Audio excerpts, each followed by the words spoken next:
राजस्थान के सभी प्रतियोगी भाइयों और बहनों को मेरा नमस्कार। मैं जितेंद्र कुमार शर्मा अधिगम की ऑनलाइन पाठशाला में आपका हार्दिक अभिनंदन करता हूं और हार्दिक स्वागत करता हूं।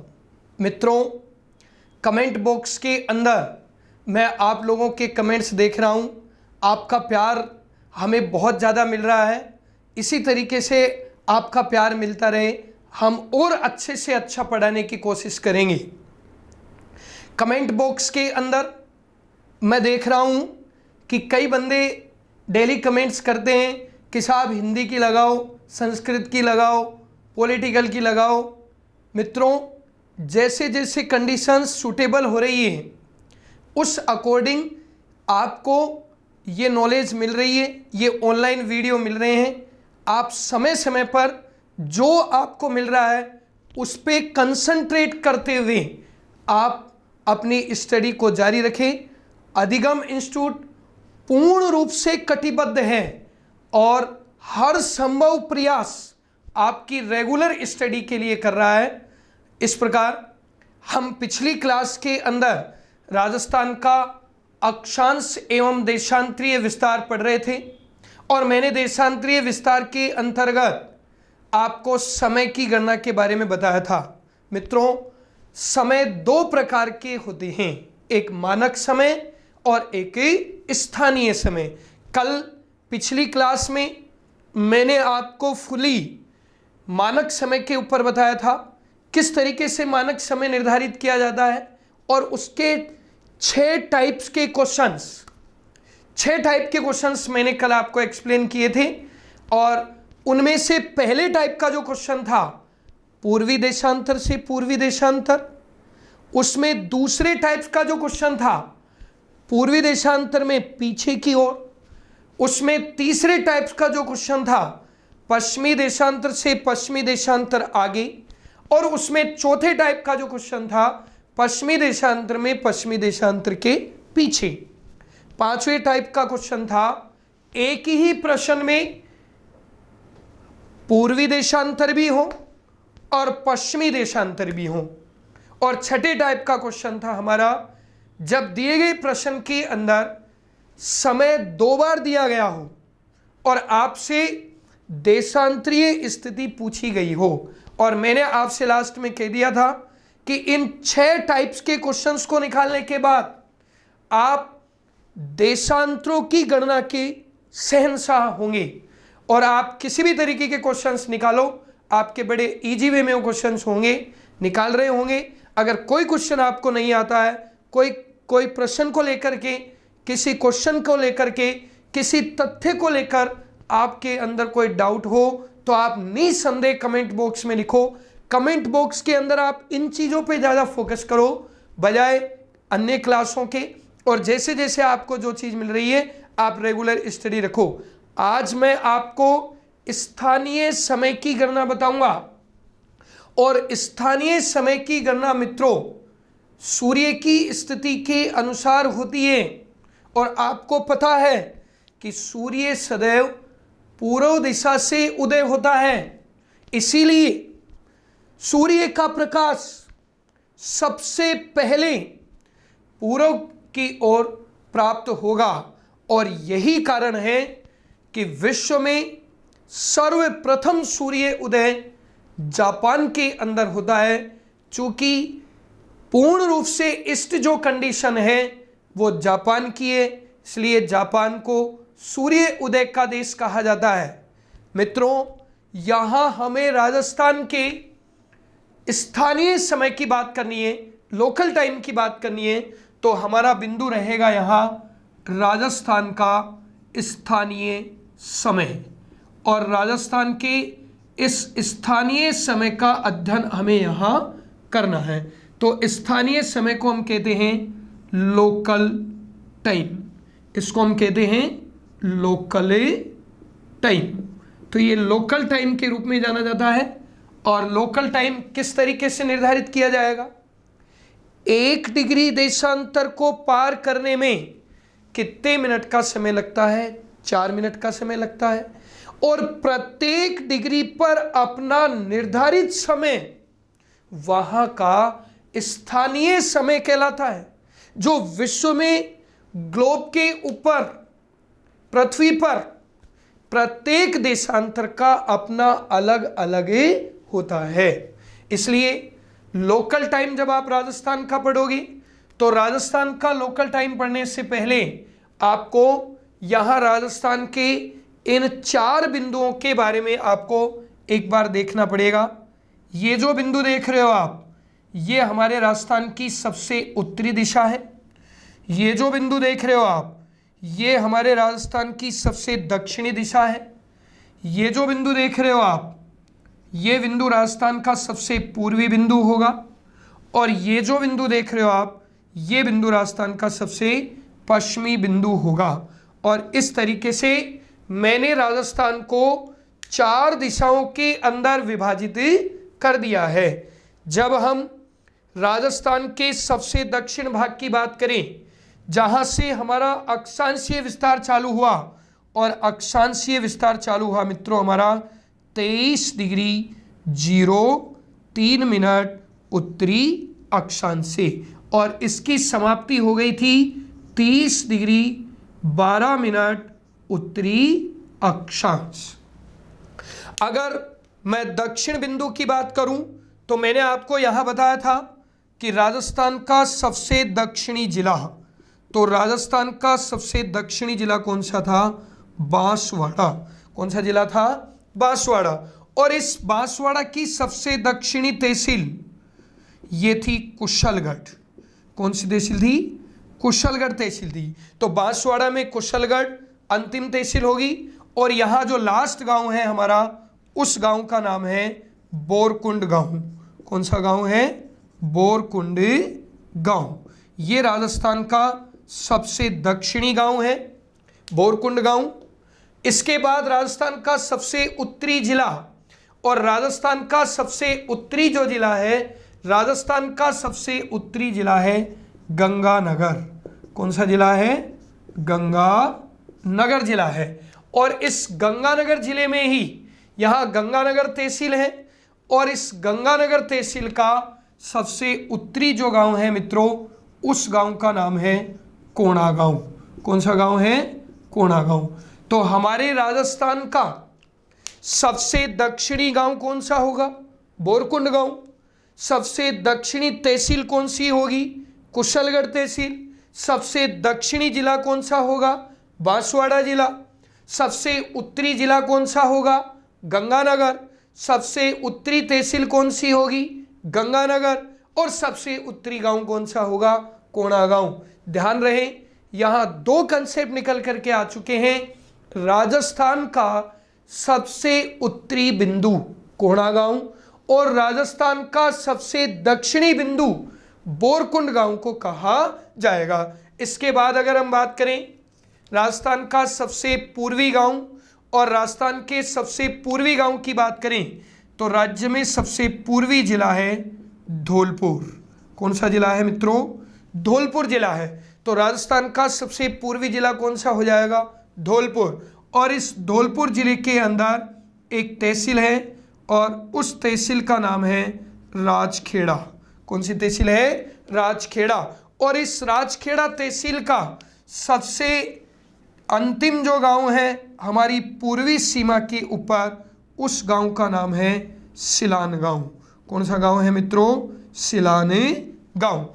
इस तरीके से राजस्थान का सबसे पूर्वी बिंदु या राजस्थान का सबसे पूर्वी गांव कौन सा गांव होगा? सिलान गांव होगा। अगर मैं बात करूं राजस्थान का सबसे पश्चिमी जिला, तो राजस्थान का सबसे पश्चिमी जिला है जैसलमेर। कौन सा जिला है? जैसलमेर। और इस जैसलमेर की जो अंतिम तहसील है वो है सम तहसील। पश्चिम की ओर ये सम तहसील है, और इस सम तहसील का एक गांव है, और उस गांव का नाम है कटरा गांव। कौन सा गांव है? कटरा गांव। इससे ये स्पष्ट हो गया कि राज्य का पूर्वी जिला धौलपुर और राज्य का पश्चिमी जिला कौन सा होगा? जैसलमेर। राज्य की पूर्वी तहसील कौन सी होगी? राजखेड़ा, और राज्य की पश्चिमी तहसील कौन सी होगी? सम तहसील। राज्य का पूर्वी गांव कौन सा होगा? सिलान गांव। और राज्य का पश्चिमी गांव कौन सा होगा? कटरा गांव। अगर कटरा गांव की देशांतरीय स्थिति देखें तो इसकी देशांतरीय स्थिति बनेगी 69 डिग्री 30 मिनट पूर्वी देशांतर, और सिलान गांव की जो देशांतरीय स्थिति बनेगी 78 डिग्री 17 मिनट पूर्वी देशांतर। इस तरीके से यहां से आपके 4 स्पेशल तरीके के क्वेश्चंस तैयार हो गए मित्रों। नंबर 1, अगर आपसे डायरेक्ट पूछ लिया जाए कि साहब सिलान गांव की देशांतरीय स्थिति क्या होगी, तो सिलान गांव की देशांतरीय स्थिति क्या हो जाएगी? बिल्कुल 78 डिग्री 17 मिनट। मैं आपसे पूछ लूं कि साहब कटरा गांव की देशांतरीय स्थिति क्या होगी, तो कटरा गांव की देशांतरीय स्थिति होगी 69 डिग्री 30 मिनट पूर्वी देशांतर। मैं आपसे पूछ लूं कि साहब कुशलगढ़ तहसील के अंदर बोरकुंड गांव की अक्षांशीय स्थिति क्या होगी, तो उसकी अक्षांशीय स्थिति होगी 23 डिग्री 03 मिनट। और मैं आपसे पूछ लूं कि साहब कोणा गांव की अक्षांशीय स्थिति क्या होगी, तो कोणा गांव की अक्षांशीय स्थिति क्या हो जाएगी? 30 डिग्री 12 मिनट उत्तरी अक्षांश। इस तरीके से हमने राजस्थान के इन चारों बिंदुओं का अध्ययन यहाँ पर किया है, और ये चारों बिंदुओं का अध्ययन करने के बाद हमको राजस्थान की चारों सीमाओं का पता चल चुका है इसके अंदर। और इसी से हम स्थानीय समय को देखेंगे, लोकल टाइम को देखेंगे। जब इसका अध्ययन करें और लोकल टाइम को अगर हम देखते हैं तो लोकल टाइम किस तरीके से निकाला जाएगा, एक बार मैं आपको उसमें बताऊं। जैसे सपोज करिए कि ये वाला जो भाग है आपका, ये वाला भाग है सूर्य। ये क्या है? सूर्य। ये सूर्य है। सूर्य के रूप में ये कंडीशंस है।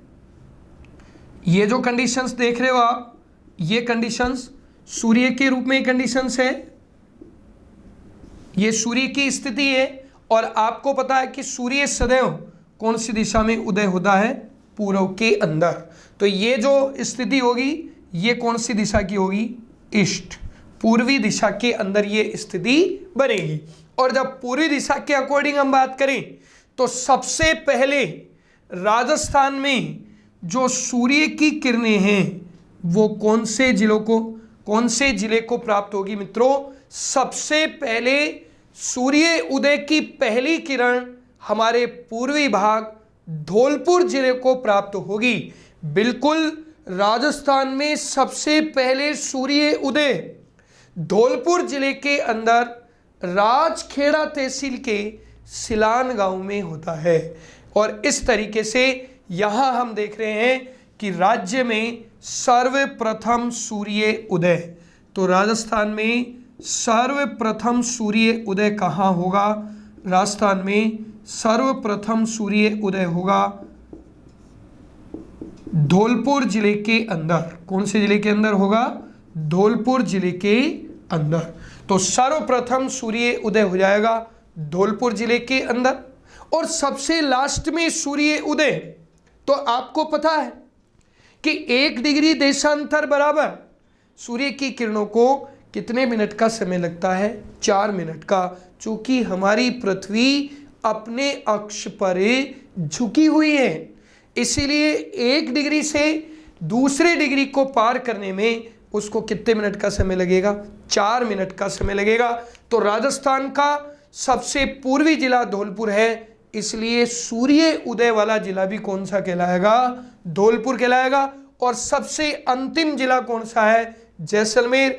तो सबसे अंत में जब आप इस किरण को इस तरीके से लाओगे तो सबसे अंत में जो सूर्य उदय है वो सबसे अंत में सूर्य उदय कहाँ होगा? जैसलमेर के अंदर, क्योंकि इसकी स्थिति सबसे पश्चिम में है। तो सबसे पहले तो सूर्य उदय कहाँ हो गया? धौलपुर जिले के अंदर। और सबसे अंत में जो सूर्य उदय होगा वो कहाँ होगा? जैसलमेर के अंदर। तो यहाँ हम जैसलमेर को लिख देंगे सबसे अंत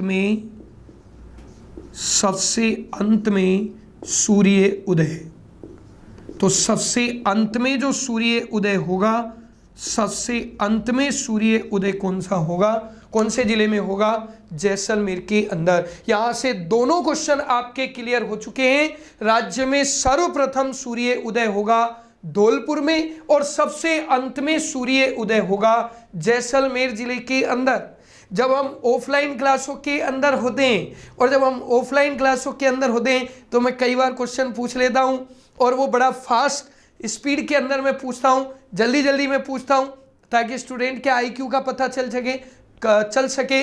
तो इसलिए मैं कई बार पूछता हूं कि बताओ मित्रों, सर्वप्रथम सूर्य उदय अगर धौलपुर में हुआ है तो सबसे पहले अस्त कहाँ होगा, तो कई लोग जैसलमेर बता देते हैं, जबकि सूर्य उदय सबसे पहले भी धौलपुर में होता है और सबसे पहले अंत भी किसके अंदर होगा, धौलपुर जिले के अंदर। चूंकि सूर्य की किरणें जिस माध्यम में पहले आती है उसी माध्यम से पहले जाती है, ये कंडीशंस है सूर्य की रेडिएशंस का, सूर्य की किरणों का। इसीलिए राज्य में सर्वप्रथम सूर्य उदय भी धौलपुर में होगा और सर्वप्रथम अस्त भी, सर्वप्रथम अस्त और सर्वप्रथम अस्त भी किसके अंदर होगा, धौलपुर जिले के अंदर होगा। जबकि सबसे अंत में सूर्य उदय कहाँ होगा, जैसलमेर के अंदर होगा। तो सबसे अंत में अस्त भी कहाँ होगा, जैसलमेर जिले के अंदर। तो सबसे अंत में अस्त भी कहाँ पर हो जाएगा, जैसलमेर जिले के अंदर। अब मित्रों, जब धौलपुर में सबसे पहले सूर्य उदय होता है और सबसे अंत में सूर्य उदय जैसलमेर के अंदर होता है, तो इन दोनों के समय का अंतर कितना होता है। कभी आपने कल्पना की होगी या कभी आपने सोचा है कि साहब सबसे पहले धौलपुर में उदय होता है, तो क्या उदय होने के बाद ठीक सूर्य की किरणें साथ के साथ जैसलमेर को मिल जाती है या कुछ समय का अंतर आएगा, बताइए। बिल्कुल कुछ समय का अंतर आएगा, चूंकि हमारी पृथ्वी अपने अक्ष पर क्या है, झुकी हुई है। अब वो अंतर कितना आएगा, तो वो अंतर हमको ज्ञात करना है मित्रों। यहां धौलपुर कितने डिग्री पर है, 78 डिग्री 17 मिनट पर, और यहां जैसलमेर कितने डिग्री पर है, 69 डिग्री 30 मिनट पर है। और मैंने आपको बताया था कि राजस्थान का कुल देशांतरीय अंतर और राजस्थान का कुल देशांतरीय अंतर कितना आया था, 8 डिग्री 47 मिनट। कितना आया था, 8 डिग्री 47 मिनट आया था। बिल्कुल, राजस्थान का कुल देशांतरीय अंतर कितना था, 8 डिग्री 47 मिनट। 1 डिग्री को पार करने में कितना समय लगता है, 4 मिनट। तो 8 डिग्री 47 को पार करने में कितना समय लगेगा, और वही समय धौलपुर के बाद जैसलमेर में सूर्य उदय का समय होगा। ठीक है, तो आप पहले तो इसको 8 डिग्री 47 मिनट को मैं लगभग कितना डिग्री देशांतर मान लूँ, 9 डिग्री देशांतर मान लूँ, तो 9 डिग्री को कितने से गुणा कर दोगे, 4 से, तो लगभग कितनी मिनट आ गई, 36 मिनट हमारा आंसर हो गया।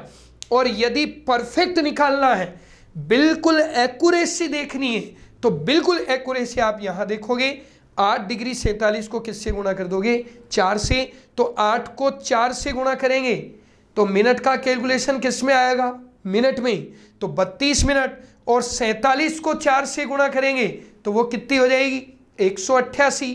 और जब 188 को हम किसके अंदर कन्वर्ट करेंगे, मिनट और सेकंड में, तो 3 मिनट और कितनी सेकंड आ जाएगी, वो 8 सेकंड आपकी हो जाएगी। तो 8 डिग्री 47 को 4 से गुणा करेंगे तो इसका कैलकुलेशन निकलेगा 35 मिनट और 8 सेकंड, 35 मिनट और 8 सेकंड। और इस तरीके से हमारी एक्यूरेसी आएगी 35 मिनट 8 सेकंड।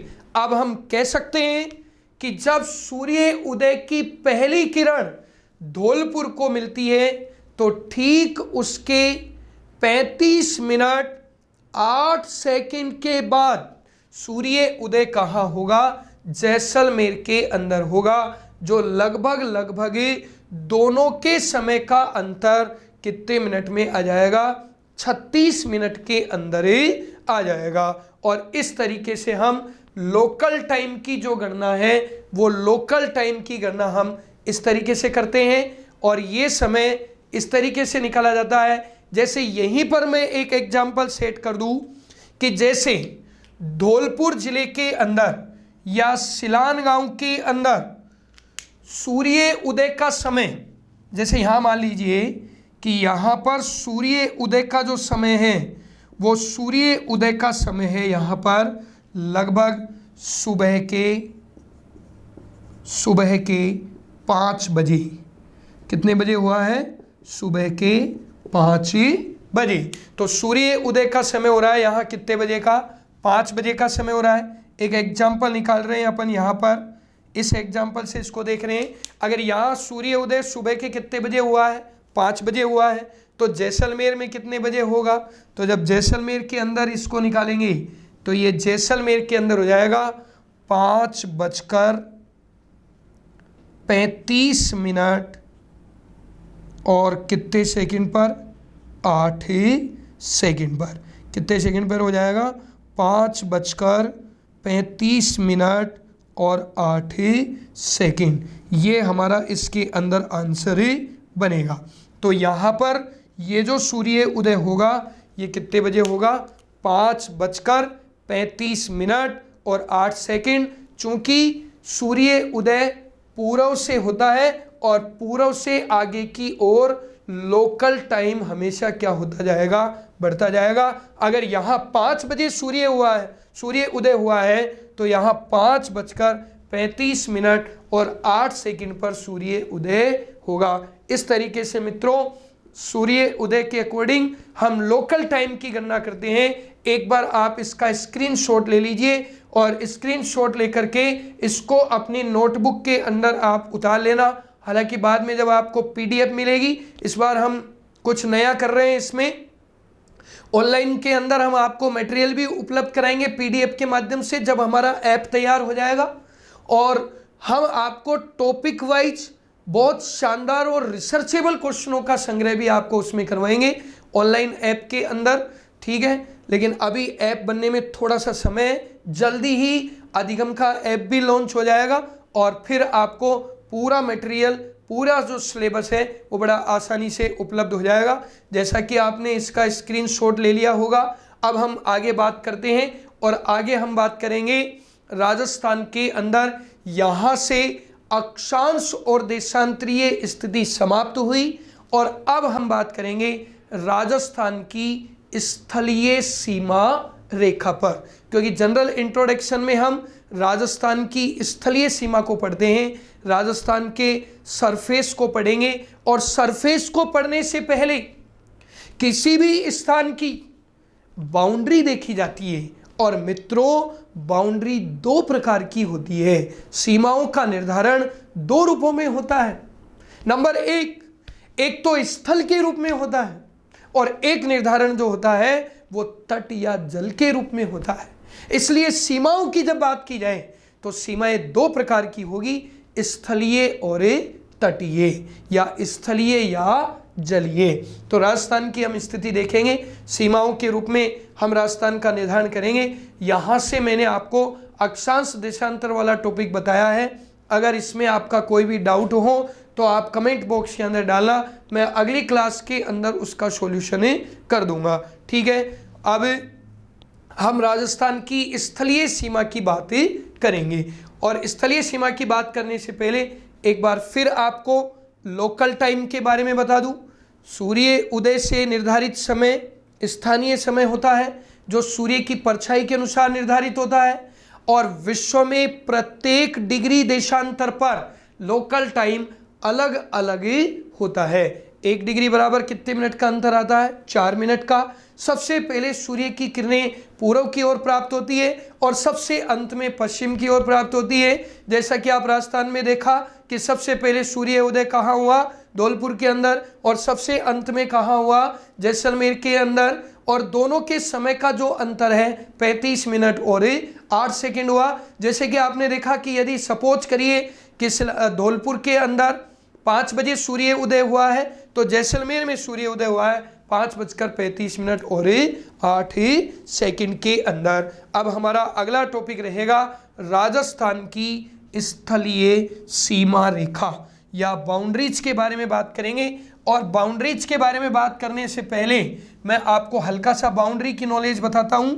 बाउंड्री क्या होती है, बाउंड्रियों का निर्धारण किस तरीके से किया जाता है और बाउंड्रियाँ किस रूप में बनती है, कैसे उनको बनाया जाता है, क्या उनका इम्पोर्टेंस होता है। तो यहाँ हमारा जो बिंदु रहेगा, इस बिंदु का नाम है राजस्थान की सीमा रेखा या राजस्थान की बाउंड्रीज, सीमा रेखाएं। तो राजस्थान की सीमा रेखाओं के ऊपर बात करेंगे, बाउंड्री के ऊपर हम बात करेंगे। और जब बाउंड्री के ऊपर हम बात करेंगे तो देखो बाउंड्री का निर्धारण किस तरीके से किया गया है। जब बाउंड्री की बात करें यानी सीमा की बात करें तो सीमा मुख्य रूप से कितने प्रकार की होती है, 2 प्रकार की होती है।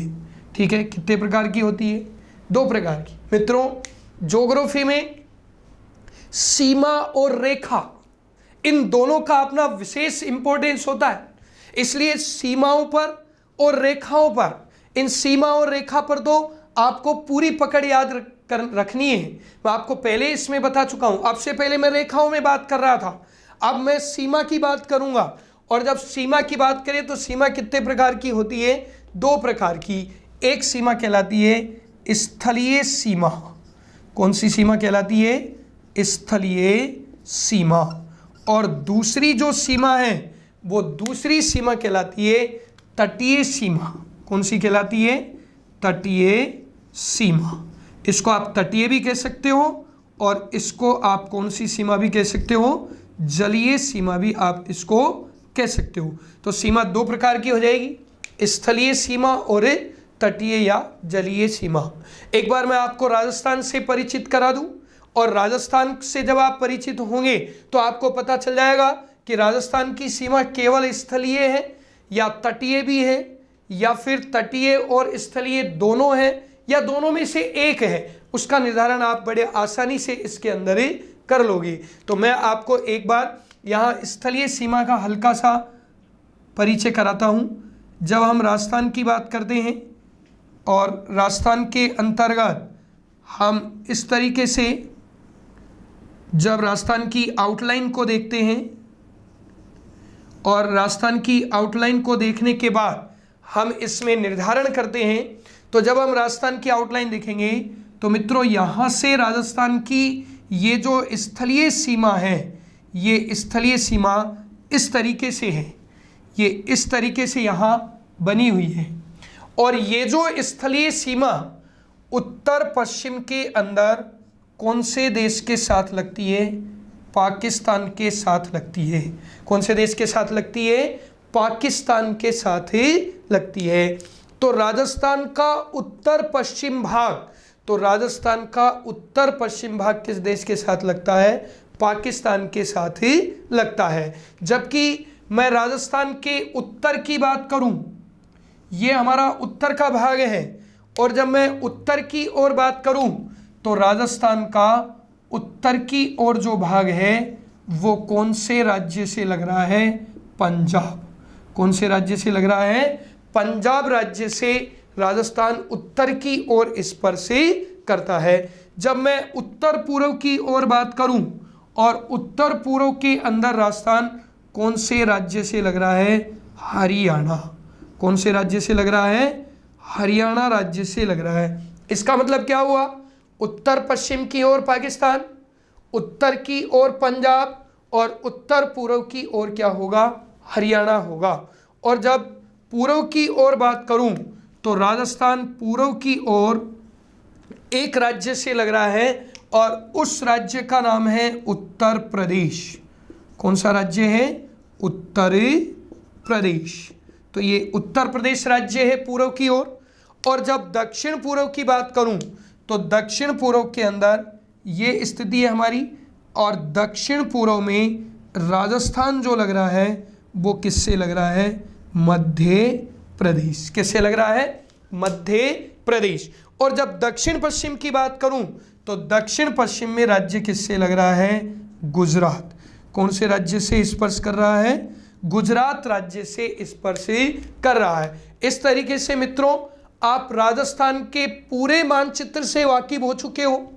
राजस्थान को यहाँ देख रहे हो, और जब राजस्थान को यहाँ देख रहे हो तो देखने से आपको स्पष्ट हो रहा है कि राजस्थान के उत्तर पश्चिम की ओर, ये जो उत्तर पश्चिम का एरिया है, इस उत्तर पश्चिम में कौन सा देश लग रहा है? पाकिस्तान देश लग रहा है। कौन सा देश लग रहा है? पाकिस्तान। और उत्तर की ओर बिल्कुल नॉर्थ के अंदर राजस्थान में कौन सा राज्य स्पर्श कर रहा है? पंजाब।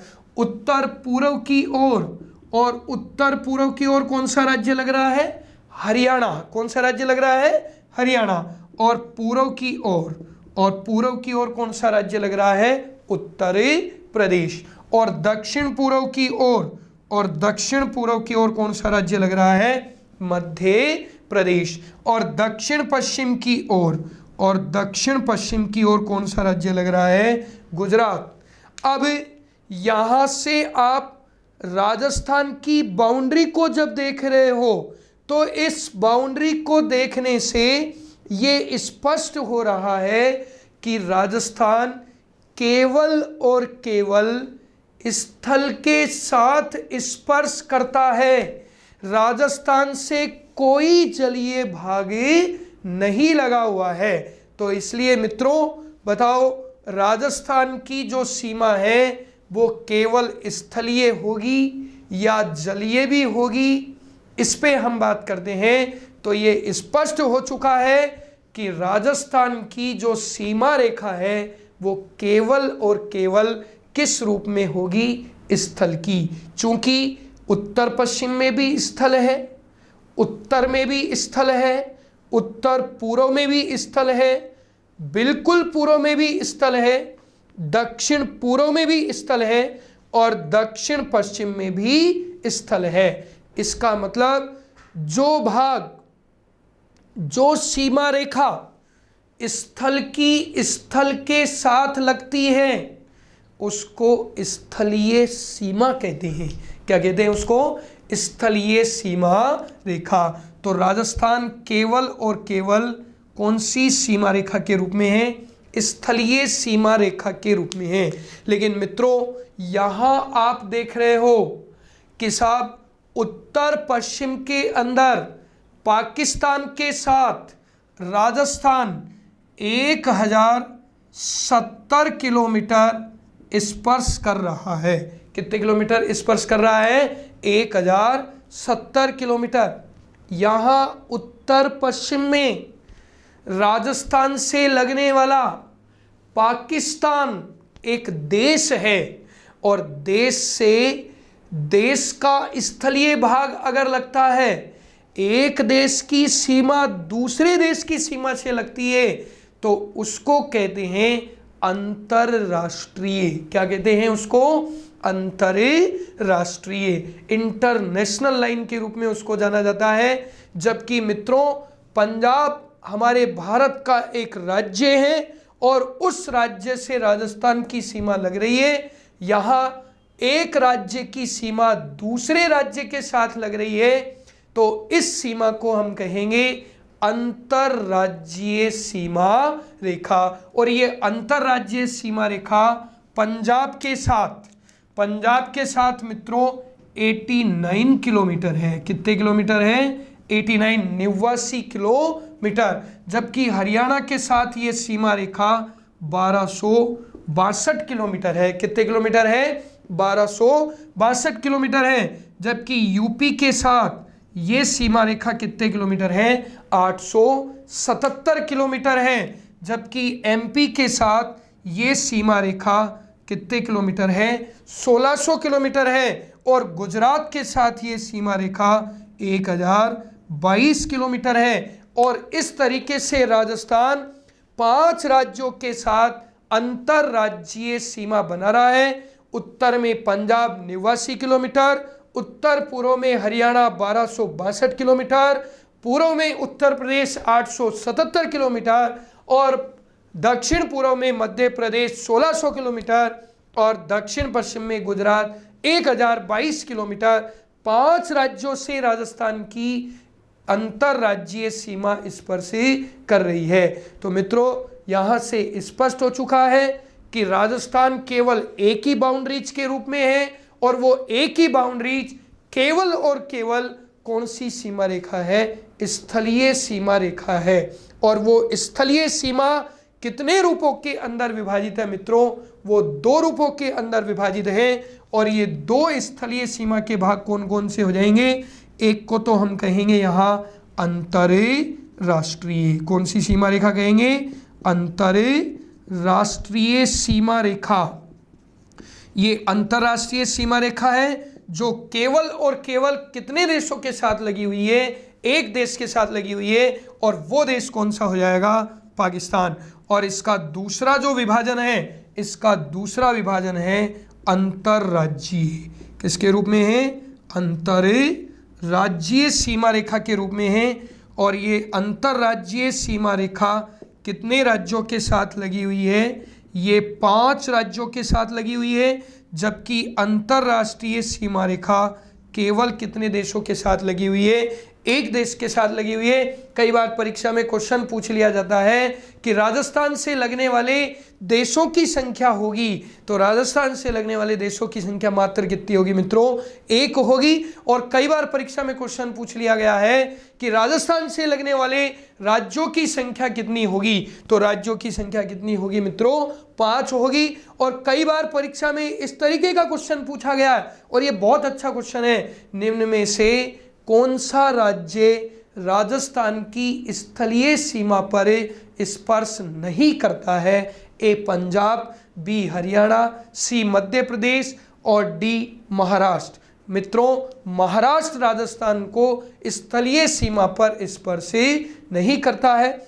तो याद रहे राजस्थान की स्थलीय सीमा 2 रूपों में निर्धारित की गई है, अंतरराष्ट्रीय और अंतरराज्यीय। इस स्थलीय सीमा की कुल लंबाई कितनी हो जाएगी?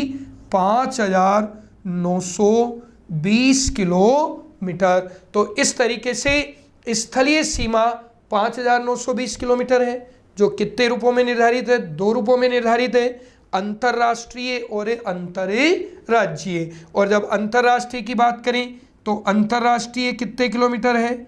1070 किलोमीटर। और जब अंतरराज्य की बात करें तो अंतरराज्य कितने किलोमीटर है? 4850 किलोमीटर। और इस तरीके से हमारी सीमा रेखा का स्थलीय रूप में निर्धारण किया गया है। एक बार फिर पुनः मैं आपको बता देता हूँ राज्य की कुल स्थलीय सीमा की लंबाई। तो राज्य की कुल स्थलीय सीमा की लंबाई है 5920 किलोमीटर, जो अंतरराष्ट्रीय व अंतरराज्यीय 2 रूपों में विभाजित है। अंतरराष्ट्रीय सीमा रेखा की लंबाई 1070 किलोमीटर है, जबकि अंतरराज्यीय सीमा रेखा की लंबाई 4850 किलोमीटर है। मित्रों एक बार आप इसका स्क्रीनशॉट ले लीजिए, फिर स्क्रीनशॉट लेने के बाद मैं आपको इसके अंदर अंतरराष्ट्रीय सीमा के बारे में बताता हूं। क्या होती है अंतरराष्ट्रीय सीमा रेखा, किस तरीके से इसका निर्धारण किया गया है, किस रूप के अंदर ये लगी हुई है, किन किन जिलों को ये स्पर्श करती है, किस जिले के साथ ये सर्वाधिक स्पर्श करती है, किस जिले के साथ ये सबसे कम स्पर्श करती है, कैसे उत्तर की ओर लगी हुई है, कैसे दक्षिण की ओर लगी हुई है, इसकी बात हम इसके अंदर करेंगे। ठीक है, तो मैं आपको राजस्थान की स्थलीय सीमा रेखा पढ़ा रहा हूं, और मैंने स्थलीय सीमा रेखा का विभाजन कर दिया है, और स्थलीय सीमा अंतरराष्ट्रीय और अंतरराज्यीय 2 रूपों में विभाजित की जा चुकी है। सबसे पहले मैं आपको बताऊंगा अंतरराष्ट्रीय सीमा रेखा। तो मेरा बिंदु रहेगा राजस्थान की अंतरराष्ट्रीय सीमा रेखा। ठीक है, राजस्थान की अंतरराष्ट्रीय सीमा रेखा, यहां से हम बात करेंगे राजस्थान की अंतरराष्ट्रीय सीमा रेखा के बारे में। तो ये राजस्थान की अंतरराष्ट्रीय सीमा किस तरीके से होगी वो आपको देखनी है। इंटरनेशनल लाइन के बारे में हम यहाँ पढ़ेंगे। इंटरनेशनल लाइन के बारे में पढ़ने से पहले मैं आपको थोड़ा इसके बारे में बताना चाहता हूं। अंतरराष्ट्रीय जो एक देश की दूसरे देश के साथ लगती है, जबकि यहाँ राजस्थान राज्य है, तो आप डायरेक्ट राजस्थान के साथ पाकिस्तान की सीमा रेखा को थोड़ी लगाओगे, पहले वो किस देश के साथ लगते हुए आएगी?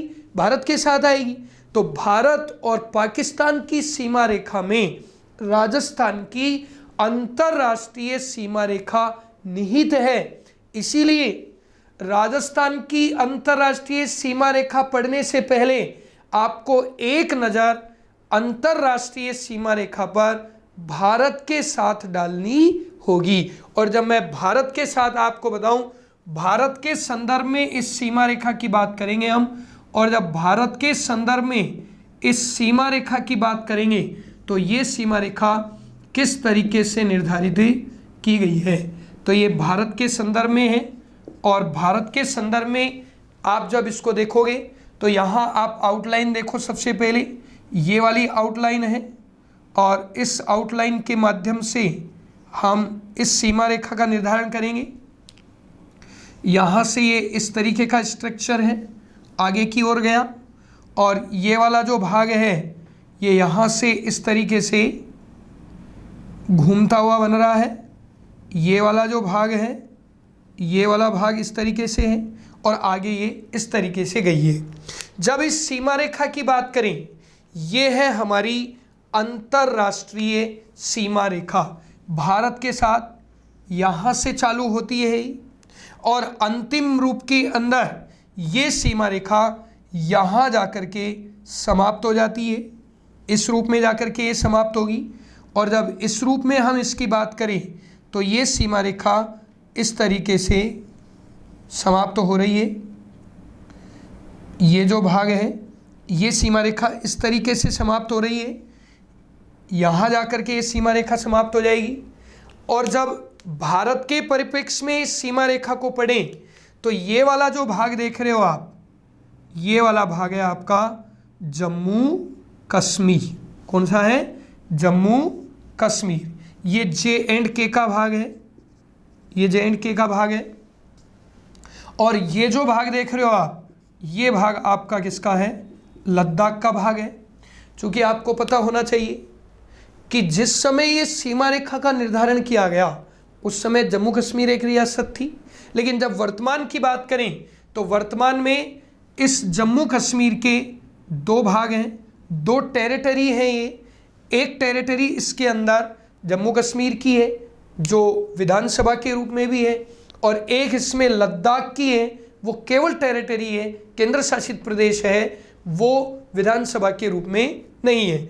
इसका मैं आपको हल्का सा स्पष्टीकरण बता देता हूँ जम्मू कश्मीर और लद्दाख के बारे में। करंट का मुद्दा है, परीक्षा में पूछा जा सकता है ये। अभी तक इसके बाद किसी एग्जाम्स में ऐसा कोई क्वेश्चंस आया नहीं है। तो जब हम जम्मू कश्मीर के ऊपर हल्की सी बात करें यहाँ, तो मैं जम्मू कश्मीर के बारे में आपको थोड़ा सा बताना चाहूँगा कि 5 अगस्त 2019 को 5 अगस्त 2019 को जम्मू कश्मीर के लिए इसको केंद्र शासित प्रदेश बनाने के लिए और लद्दाख को केंद्र शासित प्रदेश अलग करने के लिए 5 अगस्त 2019 को हमारे तत्कालीन गृह मंत्री श्री अमित शाह ने राज्यसभा के अंदर ये विधेयक प्रस्तुत किया। तो ये राज्यसभा से पास हुआ और उसी दिन सर्वसम्मति से ये पास हुआ। 5 अगस्त 2019 को राज्यसभा में ये बिल पेश कर दिया गया और ये पास हो गया। 6 अगस्त के दिन 6 अगस्त 2019 को और 6 अगस्त 2019 को इस बिल को किसमें पेश कर दिया गया? लोकसभा के अंदर पेश कर दिया गया और ये 6 अगस्त को लोकसभा से भी पास हो गया। और 9 अगस्त 2019 को हमारे राष्ट्रपति महोदय ने इसके ऊपर हस्ताक्षर किए। तो राष्ट्रपति के हस्ताक्षर हुए और जब राष्ट्रपति के हस्ताक्षर हुए तो देश में एक कानून बन गया। और इस तरीके से बड़े दुख के साथ सूचित किया गया कि 9 अगस्त 2019 के बाद जम्मू कश्मीर राज्य नहीं रहा और इसे अर्ध राज्य और केंद्र शासित प्रदेश का दर्जा मिल गया और लद्दाख को इससे अलग करके एक नया केंद्र शासित प्रदेश बनाया गया। और इस चरण में 31 अक्टूबर 2019 को जम्मू कश्मीर व लद्दाख दो केंद्र शासित प्रदेश स्थापित कर दिए गए। तो 31 अक्टूबर 2019 को जम्मू कश्मीर और लद्दाख दो नए केंद्र शासित प्रदेश इसके अंतर्गत बन गए और ये दोनों केंद्र शासित प्रदेश 31 अक्टूबर 2019 से प्रभावी हुए। इसमें जम्मू कश्मीर के अंदर मुर्मू को उपराज्यपाल बनाया गया, मुर्मू उपराज्यपाल के रूप में बनाए गए, जबकि लद्दाख के अंदर राधाकृष्ण माथुर को लद्दाख का उपराज्यपाल इसके अंदर ही बनाया गया। इस तरीके से 31 अक्टूबर 2019 से जम्मू कश्मीर और लद्दाख दो अलग अलग भाग स्थापित हो गए और इसका प्रभाव हमारी इस रेड क्लिफ रेखा के ऊपर देखने को मिल रहा है। ये रेड क्लिफ रेखा के ऊपर आप इसका प्रभाव देखोगे। पहले केवल जम्मू कश्मीर लगता था, इस समय जम्मू कश्मीर भी स्पर्श करेगा और लद्दाख भी स्पर्श करेगा। मित्रों, ये कहानी बहुत पुरानी कहानी है। इस अंतरराष्ट्रीय सीमा रेखा का निर्धारण किस तरीके से हुआ, पूरे विश्व के अंदर कलम से खींची गई या इस पेन की कलम से निर्धारित की गई एकमात्र रेखा है हमारी ये अंतरराष्ट्रीय सीमा रेखा, जिसे विश्व में भारत और पाकिस्तान सीमा रेखा के नाम से जाना जाता है। ये कलम से निर्धारित एकमात्र सीमा रेखा है और उस समय हुआ ऐसे 15 अगस्त 1947 को देश आज़ाद हुआ और उसी समय माउंटबेटन योजना भारत के अंदर लागू की गई और माउंटबेटन योजना के अंतर्गत भारत के विभाजन का जो स्वरूप है वो तैयार किया गया और पाकिस्तान और हिंदुस्तान दो अलग अलग राष्ट्र बनाने की जो पेशकश की वो माउंटबेटन योजना ने की और उस माउंटबेटन योजना के अंतर्गत एक सीमा निर्धारण विभाग निर्धारित किया गया और उस सीमा निर्धारण विभाग के अध्यक्ष सर सिरिल रेडक्लिफ को बनाया गया। किसको बनाया गया? रेडक्लिफ को बनाया गया।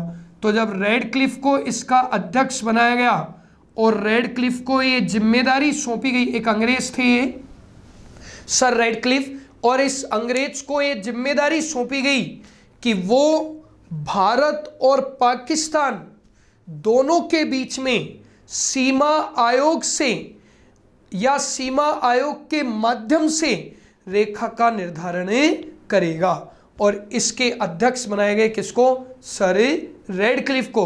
और उन्होंने 14 अगस्त को ही पाकिस्तान अलग हो गया था। 3 जून 1947 को जब माउंटबेटन योजना के तहत सर रेडक्लिफ ने इस पर कार्य करना चालू किया तो उन्होंने इसका प्रारूप तैयार कर दिया और इसके प्रारूप का आधार हमारी जनसंख्या को धार्मिक रूप से बंटवारा किया गया, धर्म के आधार पर बंटवारा किया गया। जो मुस्लिम बाहुल्य क्षेत्र था उसे पाकिस्तान के रूप में रखा गया और जहां हिंदू बाहुल्य क्षेत्र था उसको हिंदुस्तान के रूप में रखा गया। लेकिन जम्मू कश्मीर एक ऐसी रियासत रही जो ना हिंदुस्तान के साथ गई और ना ही पाकिस्तान के साथ ही गई। तो रेडक्लिफ ने इस सीमा रेखा का निर्धारण किया। 14 अगस्त को पाकिस्तान स्वतंत्र हो गया और उससे पहले ही रेडक्लिफ ने ये सीमा रेखा काल्पनिक रूप से तैयार कर ली थी। इसीलिए जब भारत पाकिस्तान सीमा रेखा की बात की जाए, ये जो भाग देख रहे हो आप, भारत के उत्तर पश्चिम के अंदर कौन से देश से लगा हुआ है? पाकिस्तान देश से लगा हुआ है। तो जब भारत पाकिस्तान वाले भाग को बात करते हो आप, ये भारत है, तो भारत पाकिस्तान की जब आप बात करते हो तो भारत पाकिस्तान सीमा रेखा को कौन सी रेखा कहा जाता है? रेड क्लिफ रेखा। कौन सी रेखा कहा जाता है? रेड क्लिफ रेखा। तो भारत पाक सीमा रेखा, तो भारत पाक सीमा रेखा कौन सी रेखा कहलाएगी? रेड क्लिफ रेखा। कौन सी रेखा कहलाएगी? रेड क्लिफ रेखा। इसको रेड क्लिफ रेखा के नाम से जाना जाता है। और इस रेड क्लिफ रेखा का निर्धारण, तो इस रेड क्लिफ रेखा का निर्धारण भारत के परिप्रेक्ष्य में कब निर्धारण किया गया? इसका 15 अगस्त 1947 को। चूंकि भारत ने अपना स्वतंत्रता दिवस 15 अगस्त 1947 को मनाया, जबकि पाकिस्तान 14 अगस्त को ही अलग हो चुका था। लेकिन इस सीमा रेखा का निर्धारण मौखिक रूप से भारत के परिप्रेक्ष्य में 15 अगस्त 1947 को किया जाता है और इसके 2 दिन बाद ही 17 अगस्त 1947 को और 17 अगस्त 1947 को हमारे गृह विभाग ने इस रेखा को लिखित रूप से मान्यता दे दी। तो लिखित रूप से मान्यता जो मिली, लिखित रूप से मान्यता मिली 17 अगस्त 1947 को। इस तरीके से हमारे पास 3 तरीके के कॉन्सेप्ट हो गए। अब आप बड़े असमंजस में हो कि साहब परीक्षा में जब क्वेश्चन आ जाए कि रेड क्लिफ रेखा का निर्धारण कब किया गया, तो उसका आंसर क्या करेंगे हम? 14 अगस्त भी हम पढ़ते हैं, 15 अगस्त भी हम पढ़ते हैं और 17 अगस्त भी पढ़ते हैं। मित्रों, सबसे प्रामाणिक जो आंसर होगा वो 17 अगस्त 1947 होगा, क्योंकि भारत के गृह विभाग ने इस सीमा रेखा को लिखित रूप से 17 अगस्त 1947 को मान्यता दी थी, जबकि निर्धारित रूप में इसको मौखिक रूप से स्वीकार किया गया था 15 अगस्त 1947 को, और पाकिस्तान 14 अगस्त को ही अलग हो गया था। लेकिन 14 अगस्त इस सीमा रेखा का निर्धारण दिवस नहीं होगा, क्योंकि पाकिस्तान आज भी इस सीमा रेखा को स्वीकार नहीं करता है। इसीलिए अगर विकल्प में 14 अगस्त भी हो, 15 अगस्त भी हो, 17 अगस्त भी हो, तो मेरे मित्रों आपको कंफ्यूज होने की कतई आवश्यकता नहीं है। आप बेधड़क बेहिचकिचाहट के 17 अगस्त उसका आंसर कर सकते हो। इसलिए इसका परफेक्ट जो आंसर होगा, इसका परफेक्ट आंसर होगा 17 अगस्त 1947। उस समय केवल जम्मू कश्मीर रियासत लग रही थी, वर्तमान में लद्दाख भी लगेगा और जम्मू कश्मीर भी लगेगा। उस समय जम्मू कश्मीर का जो निर्धारण था वो कितने किलोमीटर में था? 1216 किलोमीटर। उस समय Jammu Kashmir 1216 kilometre Radcliffe रेखा पर लगा हुआ था। लेकिन वर्तमान में जम्मू कश्मीर और लद्दाख दोनों रेड क्लिफ रेखा से लगे हुए हैं, लेकिन दोनों की जो लंबाई है उसका निर्धारण अभी तक गृह विभाग ने नहीं किया है। इसीलिए आपको अभी तक केवल इतना ही याद रखना है कि जम्मू कश्मीर रेड क्लिफ रेखा पर कितने किलोमीटर लगा हुआ है? 1216 किलोमीटर। तो इसमें दोनों हो गए, लद्दाख भी हो गया और जम्मू कश्मीर भी हो गया। उसके बाद अगर हम बात करें तो इससे लगने वाला हमारा ये एक और राज्य है और इस राज्य का नाम है पंजाब। कौन सा राज्य लग रहा है? पंजाब। और ये पंजाब कितने किलोमीटर लग रहा है? तो पंजाब इसके साथ लगता है रेड क्लिफ रेखा पर 514 किलोमीटर। कितने किलोमीटर लगता है मित्रों? 514 किलोमीटर। फिर उसके बाद अगला जो राज्य लग रहा है, ये अगला राज्य लग रहा है कौन सा? राजस्थान। कौन सा राज्य लग रहा है? राजस्थान राज्य इसके साथ ही लग रहा है। तो यहाँ पर तीसरा जो होगा वो होगा राजस्थान, और राजस्थान के साथ इस सीमा रेखा की लंबाई है 1070 किलोमीटर। कितने किलोमीटर है? 1070 किलोमीटर। और फिर उसके बाद मित्रों लास्ट और अंतिम रूप से जो राज्य लगा हुआ है वो राज्य इसके अंदर लगा हुआ है कौन सा? गुजरात। कौन सा लगा हुआ है? गुजरात। और गुजरात लगा हुआ है इससे 510 किलोमीटर। कितने किलोमीटर लगा हुआ है? 510 किलोमीटर। तो जम्मू कश्मीर तो कितने किलोमीटर हो गया? 1216 किलोमीटर। पंजाब कितने किलोमीटर हो गया? 514 किलोमीटर। जबकि अब नया डाटा जो आएगा उसमें लद्दाख की लंबाई अलग आएगी और जम्मू कश्मीर की लंबाई अलग आएगी, लेकिन वो अभी तक जारी नहीं हुई है। राजस्थान कितना लग रहा है? 1070 किलोमीटर। गुजरात कितना लग रहा है? 510 किलोमीटर। तो वर्तमान के आधार पर जब हम देखें तो अब जम्मू कश्मीर राज्य नहीं रहा, लद्दाख भी राज्य नहीं रहा, इसीलिए सर्वाधिक लगने वाला राज्य, अगर आपसे क्वेश्चन पूछ लिया जाए रेड क्लिफ रेखा से सर्वाधिक लगने वाला राज्य, तो रेड क्लिफ रेखा से सर्वाधिक लगने वाला जो राज्य होगा वो राज्य कौन सा हो जाएगा? राजस्थान। कौन सा हो जाएगा? राजस्थान। ये परिवर्तन हुआ है मित्रों क्योंकि जम्मू कश्मीर 31 अक्टूबर 2019 के बाद राज्य नहीं रहा, वो केंद्र शासित प्रदेश और अर्ध राज्य के रूप में प्रदर्शित हो चुका है। अब सर्वाधिक लगने वाला राज्य पूछा जाए तो सर्वाधिक लगने वाला राज्य लगेगा कौन सा? राजस्थान। ठीक है। और सबसे कम लगने वाला, न्यूनतम लगने वाला कौन सा हो जाएगा? गुजरात। कौन सा हो जाएगा? गुजरात। और जब कुल लंबाई की बात करेंगे तो इस रेड क्लिफ रेखा की जो कुल लंबाई है, इसकी कुल लंबाई हो जाएगी 3310 किलोमीटर। कितने किलोमीटर हो जाएगी? 3310 किलोमीटर। भारत के संदर्भ में इसकी कुल लंबाई होगी 3310 किलोमीटर। हालांकि 2011 की जो जनगणना हुई है उसमें जो हमारा गृह मंत्रालय है वो गृह मंत्रालय इसकी लंबाई कितनी बता रहा है? 3323 किलोमीटर। कितने किलोमीटर बता रहा है?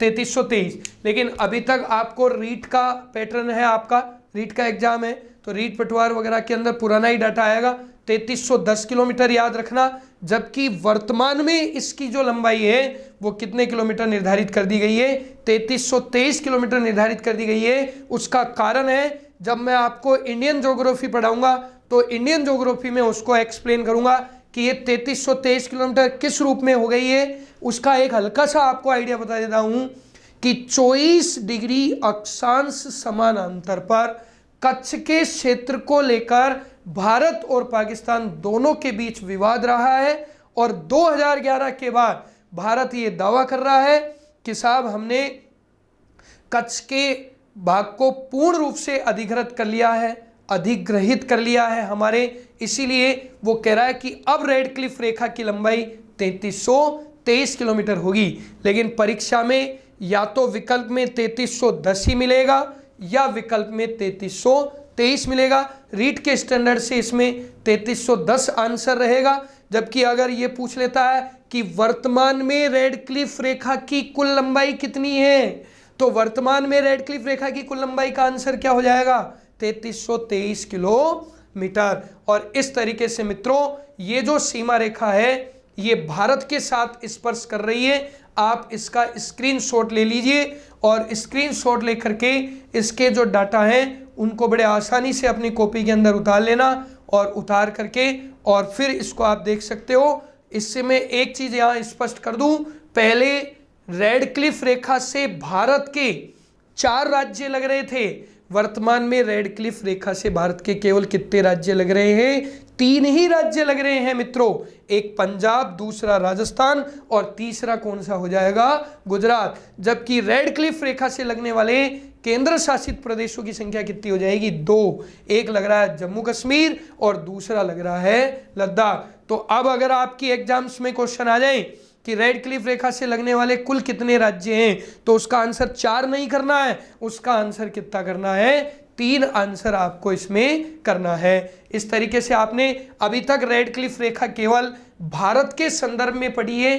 अब आप इसको राजस्थान के संदर्भ में पढ़ोगे, चूंकि आप यहां देख रहे हो कि भारत के संदर्भ में राजस्थान रेड क्लिफ रेखा से लगता है और वो सर्वाधिक लगने वाला राज्य बन चुका है। सर्वाधिक लगने वाला राज्य कब बन चुका है, 31 अक्टूबर 2019 के बाद राजस्थान रेड क्लिफ से सर्वाधिक लगने वाला राज्य है। मित्रों, आज के लिए इतना ही, ठीक है। मैं आशा करता हूं कि आप घर पर स्वस्थ होंगे, मस्त होंगे, तंदुरुस्त होंगे और इन ऑनलाइन क्लासों का पूरा मजा लूट रहे होंगे और इस समय का सही सदुपयोग कर रहे होंगे।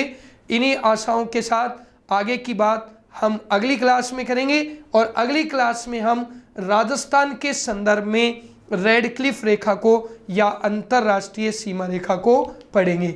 जय हिंद, जय भारत, जय जय राजस्थान।